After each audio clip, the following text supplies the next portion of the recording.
Good morning, y'all. This is my third day of 10 Days of Records that I'm going to review, and today I'm going to talk about this one, Uncle Tupelo. Main reason is they're from an area of the country that I lived in for quite a few years before I moved to Nashville. They're from Belleville, Illinois. I was born in St. Louis, Missouri. They used to play in a bar called Cicero's that I used to go to quite a few times. Didn't see them there, but saw quite a few other people there, like the Liars. It was a great show. We'll talk about them later.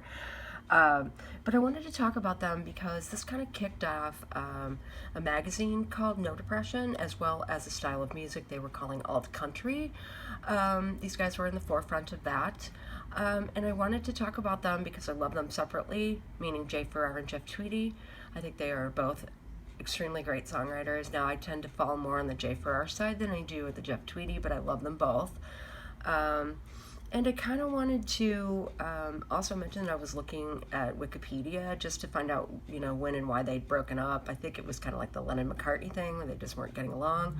But I read in here something that kind of caught my eye, a couple things, one of which was, I'm going to read it to you. Missouri radio stations KDHK and KCOU frequently played tracks off of the album. And I worked at KCOU. I started there as a DJ, ended up being their program director. Loved the gig. It was great. Learned a lot about music. But I think that this is a seminal record because it did help those bands that were kind of in that void of in between country, alternative, and rock music. So they did it like great, killer in my opinion. But also I was looking at something that also caught my eye.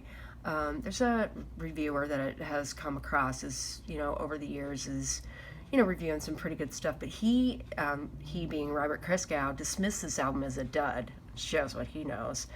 Anyway, they were really, I do know that Woody Guthrie was one of their big influences, as well as having a start-stop type of style of music like the Minutemen had.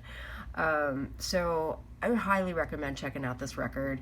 They are super great. They do a cover of the Flying Burrito Brothers' Sin City, which hits me great. And also the Carter Family, they do Blues Die Hard by them as well.